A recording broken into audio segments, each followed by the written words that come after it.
I'm your number one fan. We all go a little mad sometimes. Whatever you do, don't fall asleep. What an excellent day for an exorcism. My mom and dad. I see dead people. Hello. Hi. Happy Tuesday. Happy Tuesday. Welcome back to the Killer Cuties podcast. I'm KD. And I'm Cassidy. And we're here today to talk about... What's this movie called? MadS. MadS with a capital S. Yeah, MadS with a capital S. But first, we're going to play a little game. Yes. It's Tell them what it is, Katie. A game week. Yeah.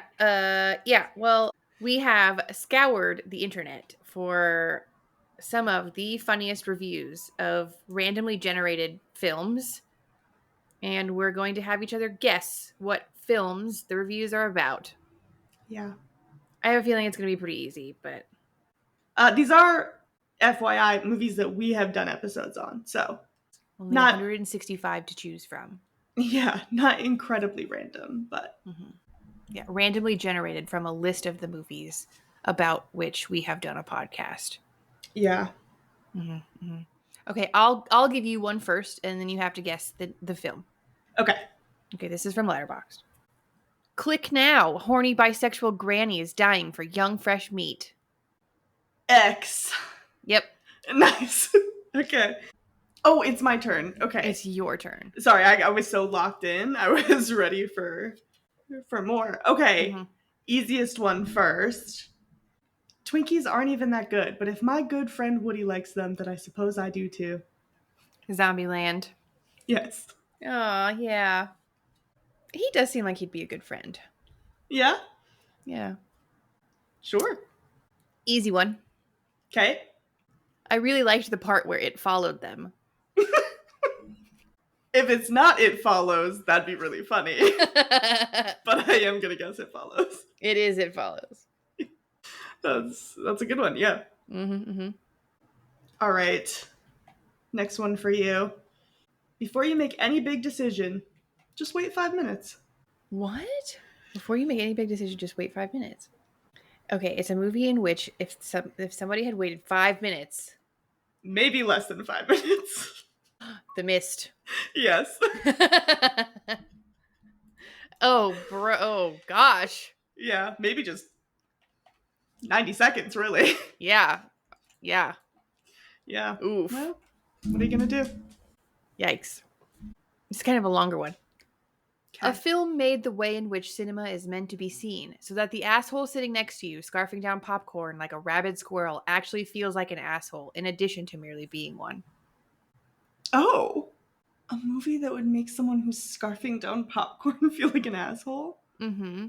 I can give you a hint. Yeah. The key word is scarfing, and it doesn't have anything to do with the word scarf. Like, the item scarf. That's a verb. Yeah. Thank you. I wasn't making that connection. Okay, good. I was thinking cannibalism, if I'm being completely honest. Oh, dear. But based on that reaction, now I'm not thinking that anymore. No. The Menu.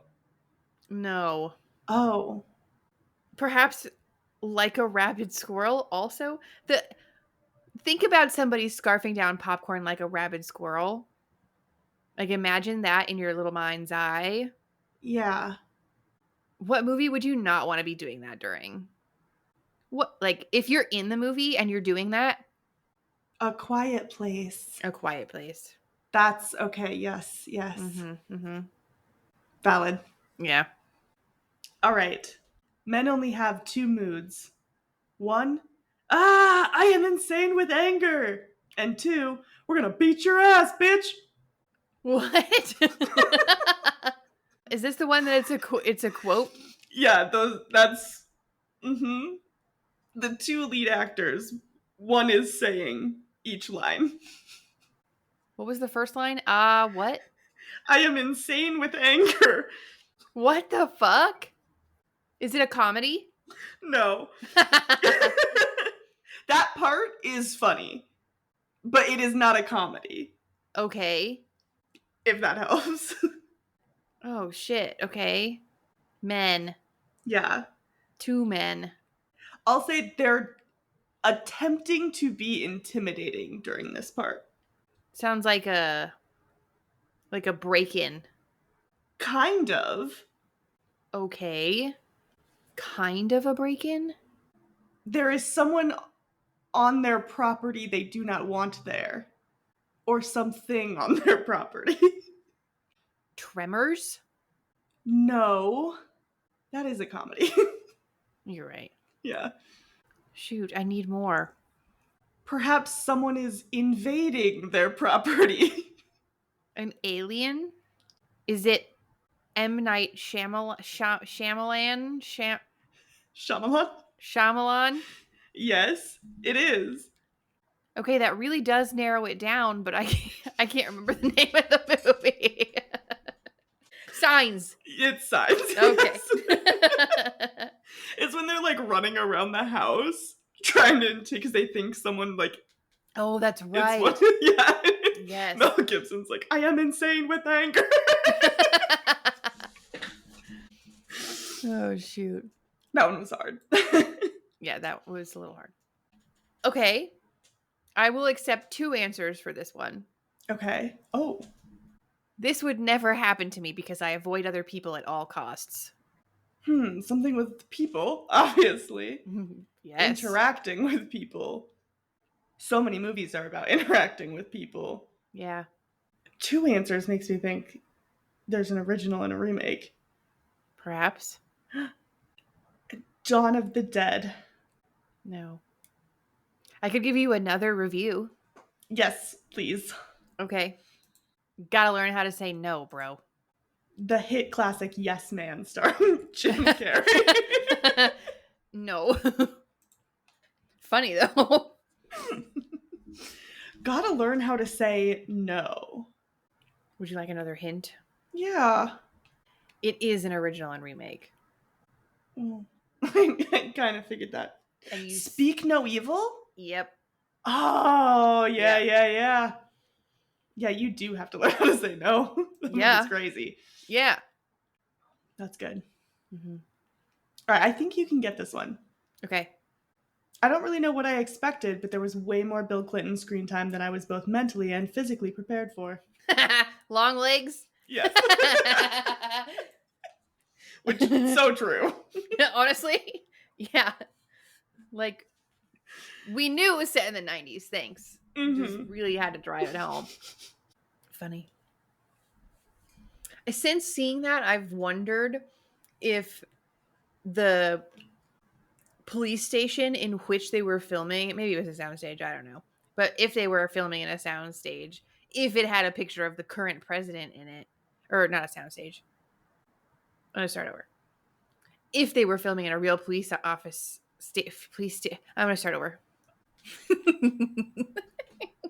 If they were filming in a real police station and there was a picture of the current president on there, if they just replaced it and we're just assuming they decided to put, like, they were just, you know what I'm saying?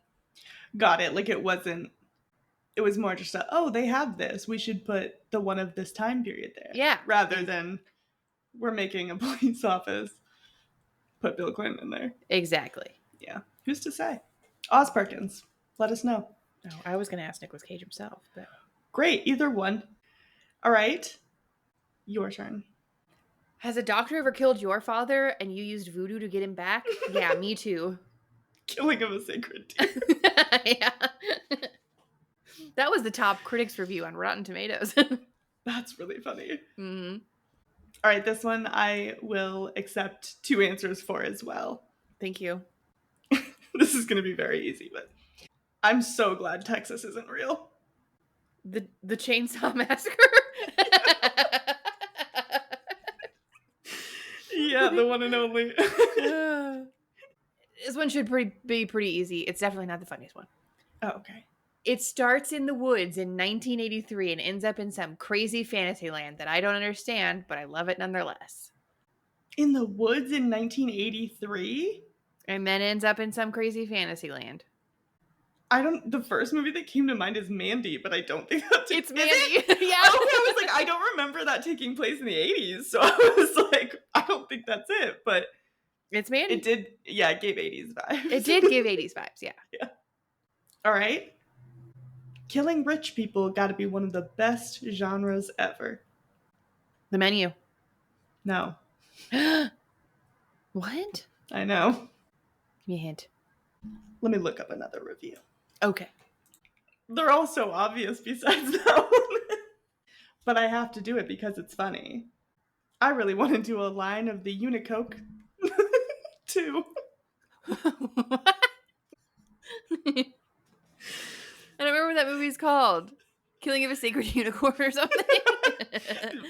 Very close, actually. Unicorn. Death of a Unicorn? Yes, Death of Okay. a Unicorn. Unicoke. Unicoke. That's good. That's pretty good.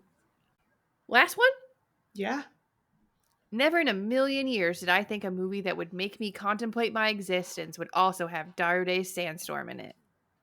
Oh, I know because I read that when we did it. Is it one of our recent episodes? It's pretty recent.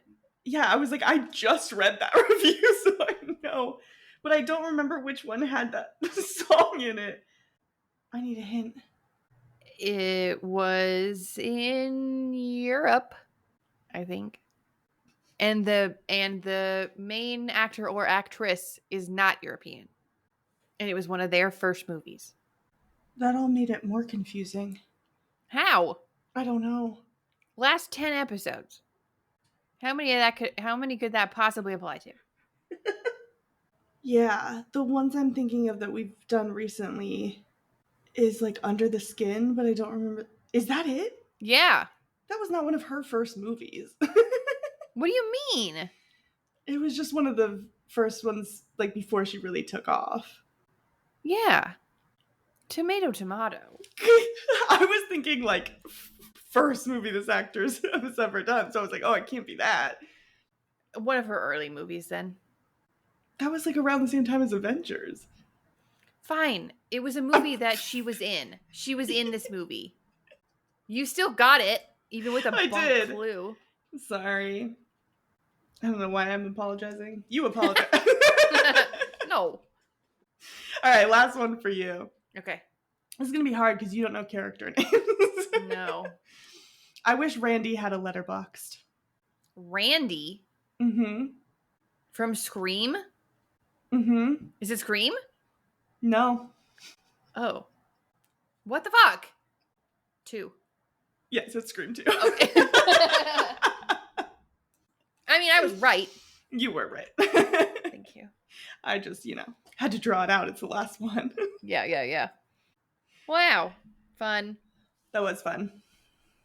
Little letterbox review roundup. Yeah, the reviews are funny. They They're really good. are. I was literally just saying I hate when people are funnier than me, but Yeah. Letterboxd is the place to go for funny reviews. All right, should we talk about MadS? Yeah, let's do it. All right, I'll give us a rundown. Okay. 18-year-old Romain has just graduated and makes a stop at his dealer's place to try a new drug. As he heads off to a party, he sees an injured woman on the side of the road and decides to help her, but when she gets in his car and suddenly smashes her own head against the dashboard, bleeding out until she dies. Is this a bad trip, or is this something else? One thing is for sure, it's only the beginning of the night. That's from Rotten Tomatoes. This was written and directed by David Moreau. It stars Lucille Guimay, Lori Pavey, and Milton Riche. They're all French names. I'm so sorry. I wasn't able to find any information on the budget for the film, but I am going to assume that it was low.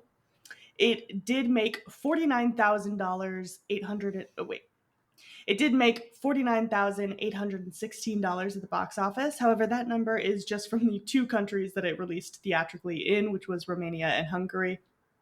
Shudder did buy the distribution rights for North America, UK, Ireland, Australia, and New Zealand, but I don't know how much they bought it for, so I don't know.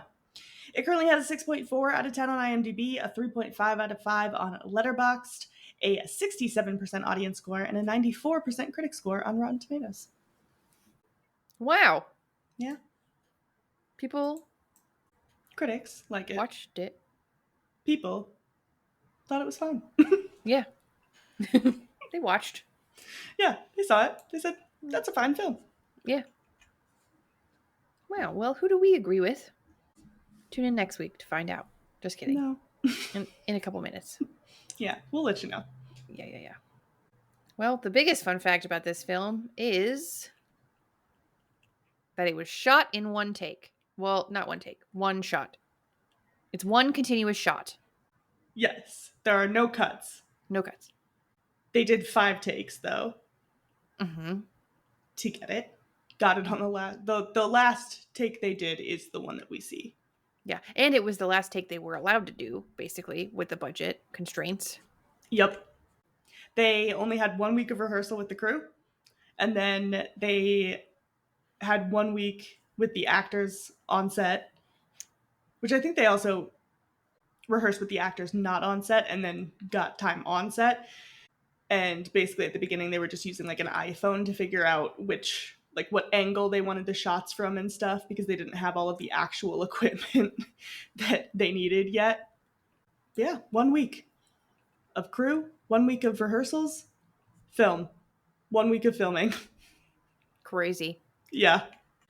According to the cinematographer, Philip Lozano, of the 5 days started on a Monday. Monday was a disaster. Nothing worked.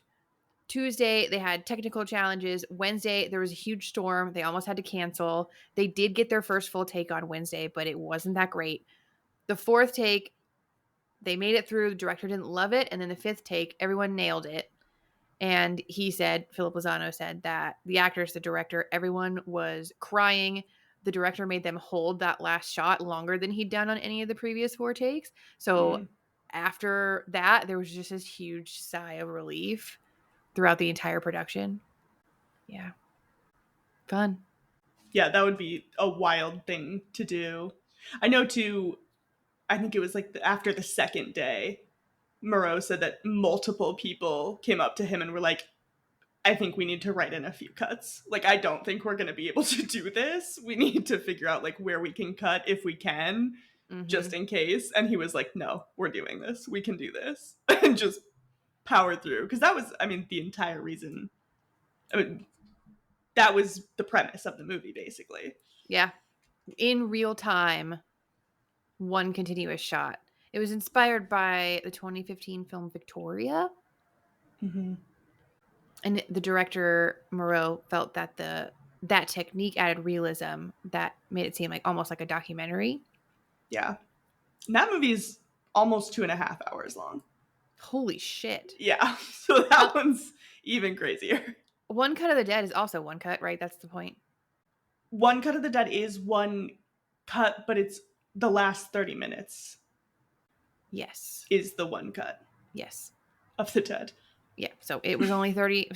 It was only 30 minutes. Yeah. Which, yeah, sometimes you see that in films. There's another movie on our list that we'll get to eventually that has, I think, like a 40 or a 45 minute one scene, like one shot. But yeah, doing it for an hour and a half or 2.5 hours is a lot more difficult.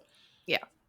They also, speaking of One Cut of the Dead, they used a GoPro to film the filming of the movie. Oh, yeah. So, yeah, David Moreau said there is so much footage of behind the scenes of them filming this. Mm-hmm. And he said eventually he does want to work on getting that released. There's just so much footage that they have to kind of parse through and obviously like figure out how they're going to do that. But he knows that it would be of interest to movie lovers. So, and I want to see it. I think that'd be sick. I would love to see that. That's what made One Cut of the Dead so great, is that you got to see both sides of it.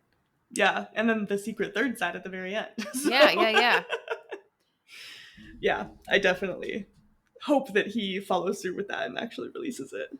Agreed. Not to jump too far ahead, but he also said that there's a potential prequel or sequel. He said that he's started writing some lines about something that could happen to Julia specifically. And then also a possibility of other characters that we've already met coming back in some way or another. I'd watch it. Yeah. Just more to look forward to. Yeah. Because they were doing obviously one long take, they were able to show the crew the shots from the previous day. So they like treated it like dailies, and they basically like had this little movie theater that they would take everybody into and watch the shot from the day before. And Moreau said that he was inspired by a book he read about how Pixar does their movies and how they like it's really interactive, like everybody kind of participates and gives feedback on it. So he did the same thing. He kind of would they'd watch it and then he'd open the floor and be like, who's having problems, like what can we fix, what can we do better, like got everybody to kind of speak up and talk about it. So he said it was really collaborative, and it was also just kind of nice because on a typical movie you film a scene and then 3 to 5 months later that take is ready for you to watch. And this was, here's what we did yesterday, what do we think? Yeah. Interesting. Yeah. The director also said that the most difficult scene to film was the sequence at the beginning where Romaine is driving the injured woman to the hospital, because the car was such a tight space to work in. And they intentionally found an American car for that reason and for that scene because it gave them the extra space. I mean, one, Romaine was a rich kid. It was not unfathomable that he would have an imported fancy looking car. And then two, they needed that extra space and it gave them the opportunity to move around a little bit. And in that scene, every single move of both the cameraman and the two actors is choreographed. You'd think you'd have to. Yeah. I mean, I'm sure that's true for the entire movie. Yeah, you'd have to. Mm-hmm. You'd have to choreograph not only the actor, but then the director of photography, like moving through those spaces as well. Mm-hmm. And I know they got like a specified camera just for this movie because they wanted something that gave the feel of being handheld, but also kept steady enough that people weren't like throwing up 25 minutes into the movie. Mm-hmm. So it was basically this camera that was like in a little box that was attached to the director of photographies. Why do I keep saying photographer? The director of photographers, he directed them to take photography.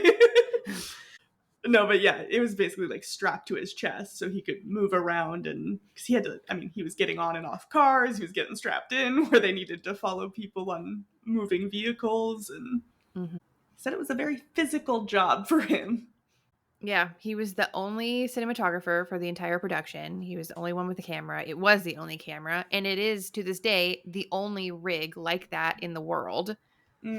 And they tested out a bunch of different cameras. They had a custom rig built, like you mentioned, that they also had to think about being as light as possible. So the final rig ended up being 26 pounds. And Philip Lozano, the cinematographer, had to go through 4 weeks of cardio and strength training to be able to hold that for the duration of the full shots. For 90 minutes. And not just standing there holding it. Yeah, and like 5 days in a row. 5 days in a row, yeah. Yeah, and I mean, they only did one take per day. They could only do one take per day, but yeah. Well, still. And did we mention why they could only do one take in a day? No, tell them why, Katie. Because they did it in real time and they started right at sundown. So there was only one sundown a day, obviously, to capitalize. He wanted the first part of the movie to be in light. Mm-hmm. And the rest to be in the dark. Yep. So kind of only one opportunity for that. Yeah. Did you go into this movie knowing it was one shot? No. How long did it take you to figure it out? I realized it was one shot pretty early on, but I remember thinking, oh, this is cool. Like when the title card comes down, I was like, oh, this is cool. They're doing a one shot to open the movie. Mm-hmm. And then I remember when he got to his house, that's when I was like, oh, they're still going. Yeah. And I remember like getting pumped up. I was so excited. I was like, wait, okay, I'm locked in now. Yeah. It took me much longer. Oh. It took me probably 30 minutes before I was like, I don't think there's been a single cut. And then the rest of the movie to verify that there was no more cuts. Yeah. And then just every subsequent minute after that 30 minutes, I was like, wait, it's still going. It's still going. It's still going. Well, and sometimes, because I did look it up afterwards just to be sure as well.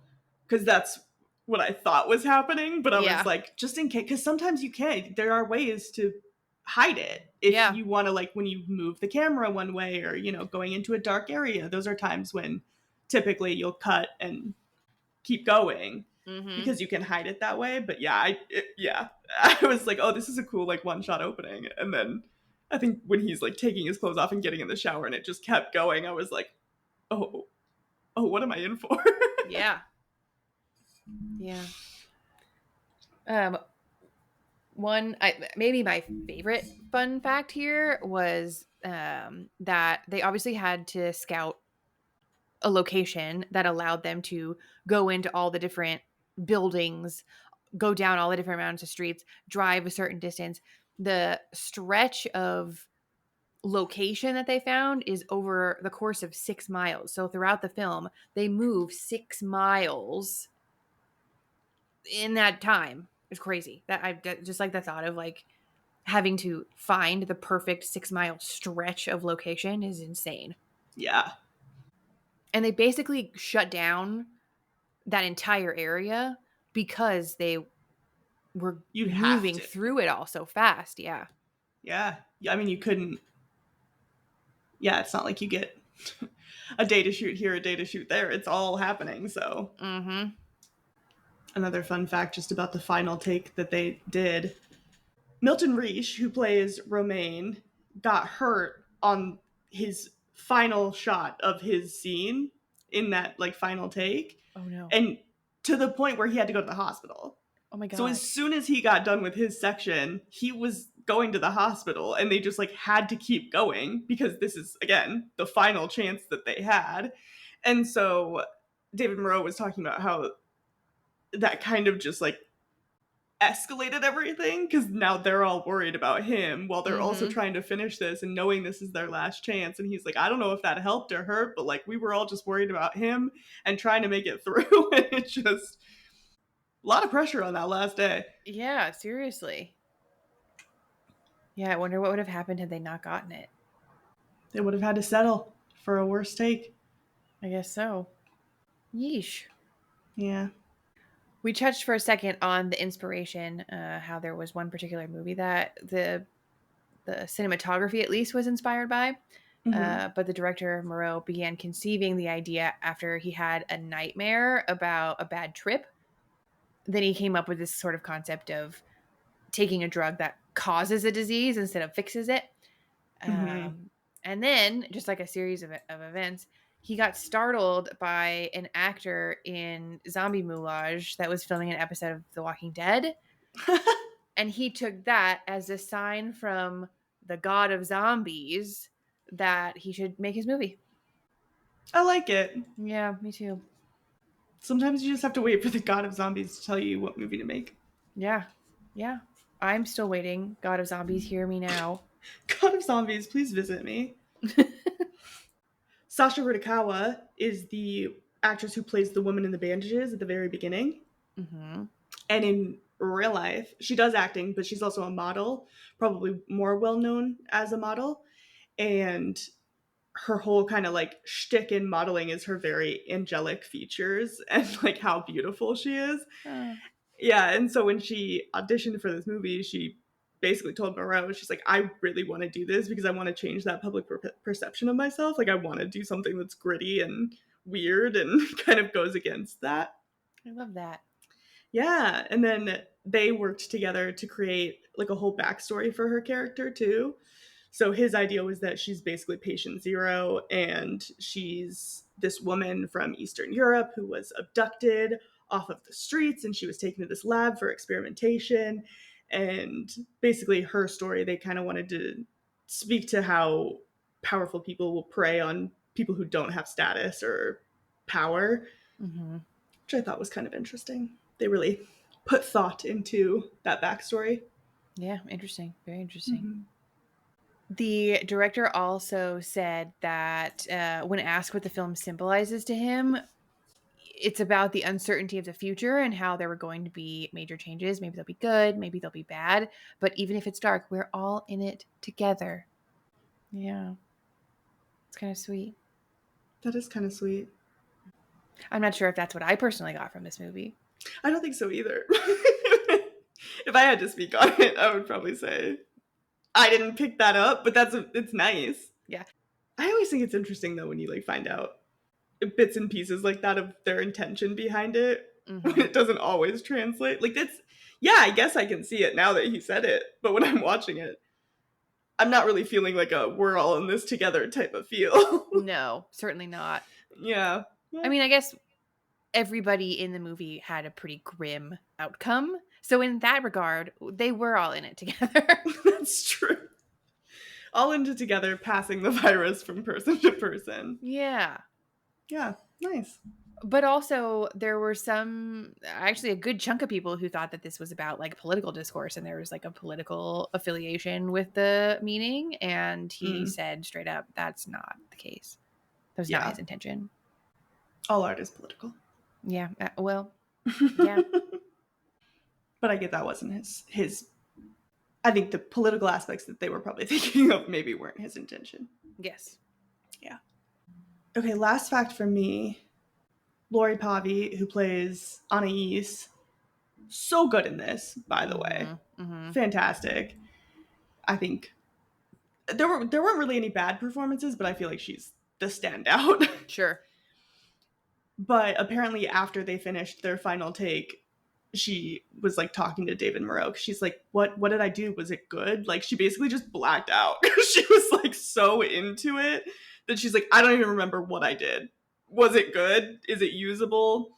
And apparently the scene with her and Lucille Guillaume when they're on the bike together, she actually bit her on the scene right before she like pushes her off the bike. Yeah. And afterwards, I guess Lucille was like, did she fucking bite me? Like, what the fuck? They're good friends in real life is what Moreau says, so it wasn't like a seriously upset issue. But Moreau said that Lori just looked at her and was like, I'm so sorry, Lucille. I don't know what happened, but I had to bite you. Oh my God, that's too funny. She was in it. That actually ties in really well to my last fun fact, which is that Moreau wrote backstories for each character, but also really reinforced to each of the actors that he wanted them to make the characters their own and give them personalities and keep them grounded. So she clearly took that to heart and just decided that her character was a bitey girl. She's a biter. Mm-hmm. Sometimes you just have to lean into the bites. Yeah. He also said that he wanted the film to have sort of the rhythm of a relay race with each of the characters sort of passing the baton to the other. And I will talk about this more in my like overall rating, but I really enjoyed that we didn't stay with the same character the entire film. That was really fun that we got to see three stories. I have a complaint about that too, but I did enjoy that we got to see three different characters from beginning to end. Yeah, same. I think, and it maybe made it a little bit easier to film too.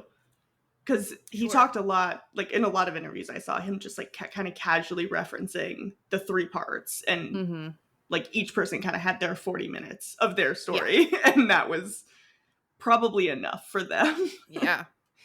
But yeah, I thought that was another interesting thing. Like I remember the first time I watched it when he just gets put in the van and shot and you're like, well, what now? Exactly. So that was a fun way to do it. Mm-hmm. Also, sorry, I know I said that was my last fact, but I kind of just had like a weird note written down. Because I know there's a lot of like discussion online about how the virus passes from person to person. Oh, yeah. And like if that's really clear in the film. Mm-hmm.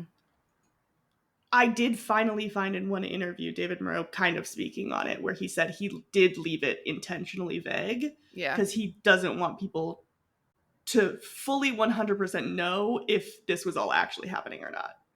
Ooh, Were they just high on drugs or was there actually a zombie outbreak happening? Mm-hmm. Up to you. Yeah. So if you watch it and you're like, wait, how does it pass from person to person? That's probably why. Yeah. Well, see, I read his inspiration and the idea of a drug causing the disease as opposed to healing a disease. Yeah. And I just thought, I mean, with the three characters that we follow all did the drug. So was it even passed by blood or whatever? Or is it just everybody who has it has taken the drug? Because, I mean, we're being honest. Yeah. Lots of people I do think lots of drugs. the only issue I would have with it being the drug would be like the first woman. What's her point then? Because she doesn't have any relation to the drug. Like he just gets it at his friend's house and then also runs into this woman who was kidnapped by. Like, then that would be kind of like out of left field. Well, I mean, it But- just showcases that it's spreading. Yeah, I do like the theory that she bleeds all over him, so her blood got on the drugs. And then when the girls are snorting it, they're like, "Oh, it's wet. We don't care. It's fine." And it's wet because Because of her blood. is it because of the blood or is it because he got in the shower with his clothes on? You know, it's like it's all kind of up for your interpretation. And she also, I mean, because we never really we don't know for sure if Julia got infected. But we also know if Romain was infected, Anais also kissed him and bit him and he started bleeding. So she could have gotten it from his blood too. So it's all kind of a little bit vague. It's a little bit up for you to figure out on your own. Mm-hmm. Fun. Yeah. Well. Should we rate it? Yep. That's what I was going to say. How scary did you think it was? I give this a 1.5. I do remember being a little bit on edge when she's skittering around his car in that first scene. And then she just hops right in. I thought, I don't like that one bit. Mm-hmm. That was kind of the only part. I think later when she's like in the hallway, just like creeping around that also, I was like, okay. Yes. Get this lady out of here. What is she doing? So I gave it a little bit of a bump for those two parts. Yeah. What about you? I gave it a 2.5. Mm-hmm. For very similar reasons. I did not like her little bugness. She was bugging. She was a skitterer. She was doing bugs shit. Mm-hmm. Yeah. Her little like spidering around, and yeah, she was just doing bug shit. And then that was like one point, and then another point for just like the vibes of it all was just spooky. Yeah. Yeah. So 2.5 out of 5. I like it. Yeah. How sexy did you think it was? Extremely. Yeah. The cinematography of it all, the partying of it all, the blood smearing of it all, the zombies. I gave it a 4 out of 5. Yeah, that's correct. Yeah. This movie's hot. I also gave it a 4 out of 5. Yeah. There is something weird and bloody and primal about this movie, and yes. I get it. I get it a lot. Yeah. When she's when it's like a close up of her head in the bush, changed me. And she's like jerking around, and I think perhaps this is too much information, but when they're on the motorcycle together and she's like rubbing the blood on her mouth and putting her fingers in her mouth, listen. Yeah. I'm not saying I want to do that with my best friend, but if you're free on Saturday. I'm already on my way. Flight booked. Moped rented. Can you rent mopeds in LA? Probably. You can do anything in LA. Yeah, okay. Good point. If you have enough money. How fucked up did you think it was? I gave it a 1 just kind of for the vibes of it all. Like, there's not anything like... I'm glad I was right. There was a few like cracky sounds and stuff, which I was nervous about for you, but it wasn't like related to... It was just kind of her skittering. Yeah. So I hoped that was okay. But yeah, it was just kind of like a little bit of a bump for the vibe of it all, but nothing too crazy. Yeah. What about you? Yeah, I also gave it a 1. Nothing really like stuck out. Mm-hmm. I don't like a paramilitary. Mm-hmm. I learned that word. Yeah. In the Wikipedia article. Mm-hmm. I wanted to make sure I got to use it. Yes, I'm glad you could. Yeah, but like that, like they have that in like The Purge, and that really bothers me. Mm-hmm. Yeah. Yeah. Anyway, it's valid. Yeah. All right. Overall, what did you think of MadS with a capital S? I mean, minus an entire point for stylizing it like that for absolutely no reason. Just kidding. But this movie is a feat of cinematography, And that alone accounts for a majority of the score that I do give it. The acting was Mhm. good. The tone was immaculate. Really, the only thing that threw me off here was that there really wasn't a plot. A story was being told. You can tell a story without a plot. In fact, there were 3 stories, but getting infected by someone and then being infected, like, that's not a plot. I don't know. I didn't have a chance to get attached to the characters, which is also a little unfair for me to complain about because I did enjoy that we got to follow 3 different characters. Mhm. But I don't think it's unreasonable to want a little bit of character development. And I was just trying to find a way to justify what my heart tells me this movie score is, and I hadn't used the there's no plot excuse in a really long time. So anyway, I gave it a 4. Katie, Yeah. this is our 5th movie in a row that we agree on. Wow. Perfectly agree on. Well, not all. Not every rating. That's but only our happened one overall time. rating. Okay, yes. But our Perfect. Okay. overall ratings for the last 5 movies have been the same, which is pretty crazy. And you've been bitching to me more than usual about how terrible my opinions are. And here we are, 5 weeks in, word for word, same scores. Yeah, because I also have terrible opinions. Yeah. We just have terrible opinions about different things is really what it boils down to. That's so true, yeah.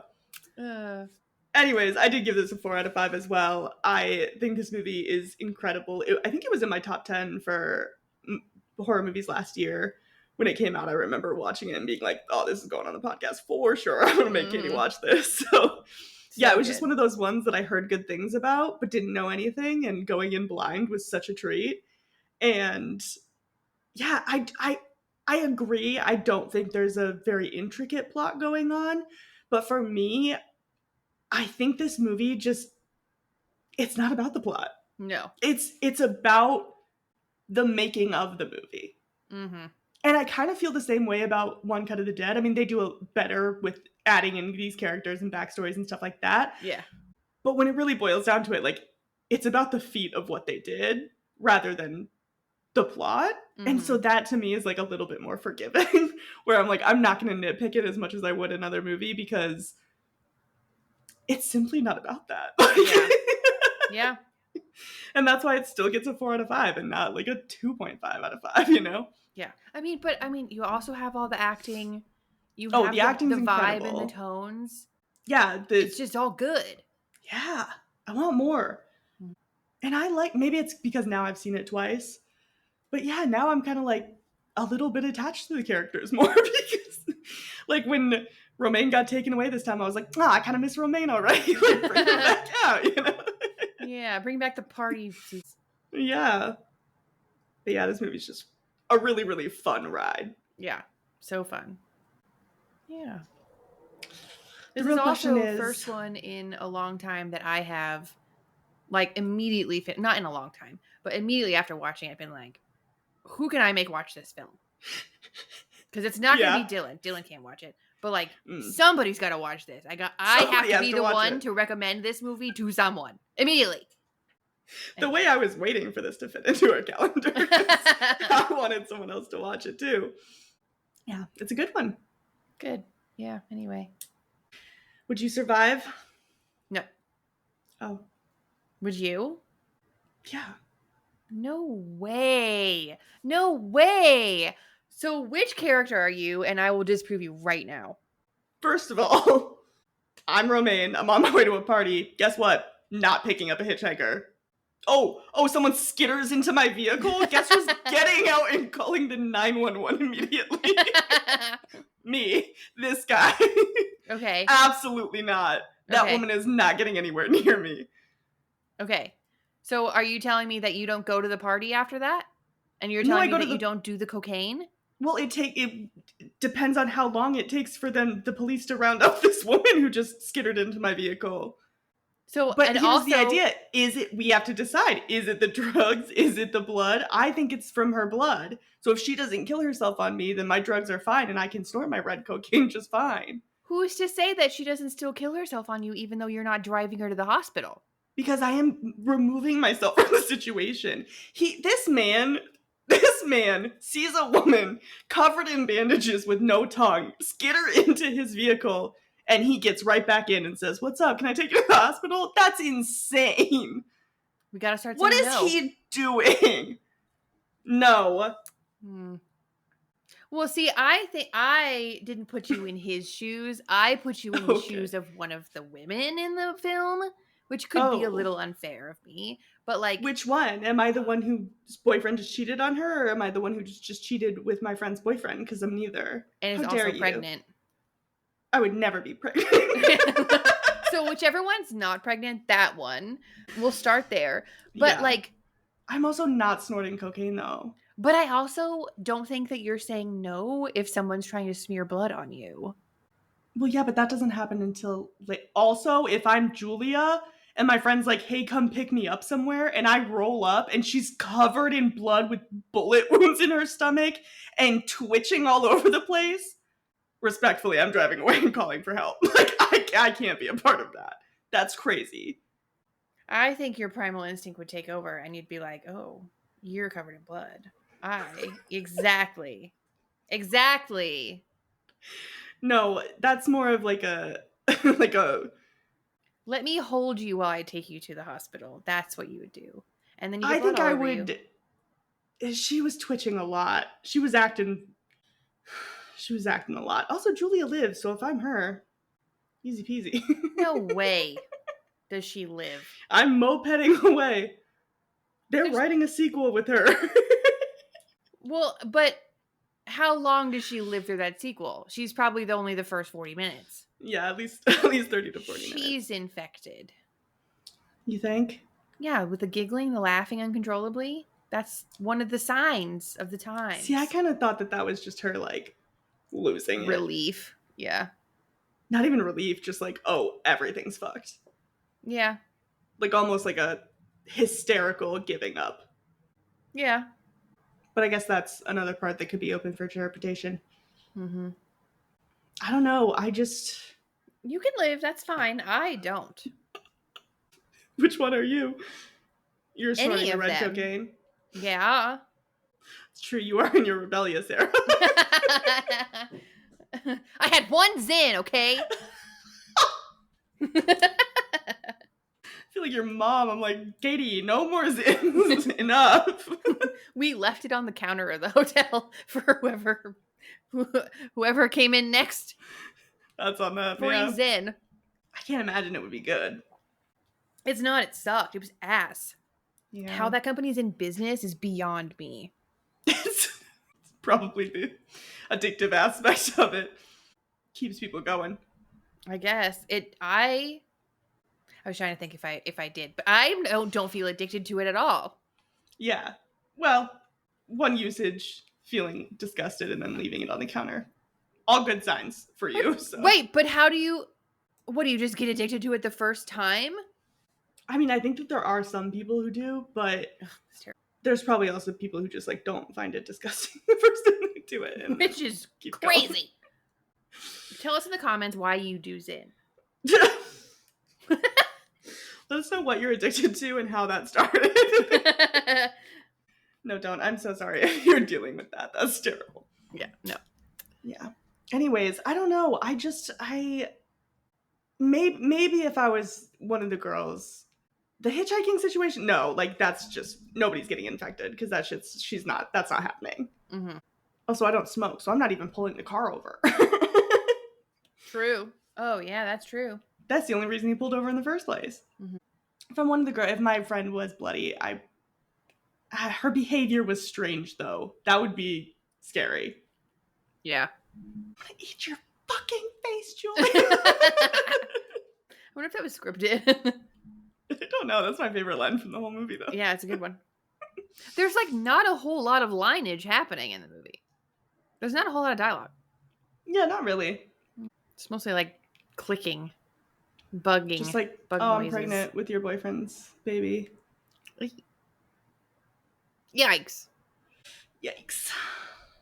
Well. All right. Well, it's a no from me. I just think I'm better. I don't know. Okay, fine. You usually are. Although I'm probably dying eventually. If it's a whole outbreak. But who knows? Maybe it was all just a bad trip. In which case, they're all alive, maybe. Yeah. Who's to say? Not me. All right, well, next week, I don't think you have to predict it. You've already seen it. It was your request. Mm-hmm. Next week is Thanksgiving week. So in honor of that, Katie has picked the movie Thankskilling. It's, you know what? It's almost unfair of us to have to do 2 cinematic masterpieces in a row. You know? Because Thankskilling is absolutely a cinematic masterpiece. Yeah. Didn't age well. They never do. No. But fuck, it's so funny. I haven't seen it in years, so I'm excited to revisit. Yeah, there's really no need to watch it more than the one time. No, it's really a one and done, but I am going to rewatch it because I don't remember a lot of it. Yeah, I will also rewatch it. Yeah. I'm excited, though. Little Thanksgiving special. Yeah. There's only so many Thanksgiving horror films. This one and the one with McDreamy. McDreamy? McDreamy. Yeah. Did we like that one? I didn't watch it. Did you like that one? I didn't like it as much as some people did. It was fine. I also just don't really like Eli Roth, so. Oh, I don't know who that is. He's the director. It sounds familiar. What else has he directed? The Hostel series. We've talked about him before. Oh. He's the Hostel was not the original torture porn, but oh dear. Maybe popularized the genre a little bit. Oh god. Yeah, I can't imagine you're gonna be a fan of his, but stranger things have happened, so. It feels like people who really love Eli Roth also really love, Terrifier. Well, that's torture porn, so that checks out. Yeah. Gross. Yeah. Okay, well. That movie wasn't, to be clear, but. What? Thanksgiving the wasn't. Thanksgiving one. Is that what it's called? Thanksgiving? Mm-hmm. What a stupid name. Thankskilling was taken, so. Then make a movie about a different holiday. I don't know. Well, this one's, open for retail. Real estate? Open for real estate. Were they going to make a Halloween movie? Don't be stupid, Katie. Grow up. Wait, if you had to make a holiday-themed horror movie, what holiday are you picking? Oh, tell us that in the comments. I want to know. Tell us that in the comments, and then that's how we're going to start our episode. Wait till next week to find out which holiday we would pick. Oh, well, I was just going to tell them, but... No, we're going to make them wait, because we're doing a holiday episode next week. We got to talk about it then. Okay, you're right. Yep. Tune in next week to find out what movie... I'll even give you a little synopsis of mine. Great. You're going to hear the plot of Katie's holiday movie. Mm-hmm. Which holiday is it going to be? Tune in next week to find out. Find out next week? That's hot. All right. Please feel free to like and subscribe. Just do that. Don't feel free. Just do it. Great. Yeah. Nothing like a good threat to end on. All right. I'm not threatening anyone, but... Well, yeah. You should. Oh, God. Of course. All right. Thank you for listening. We'll see you next week. Bye. Bye.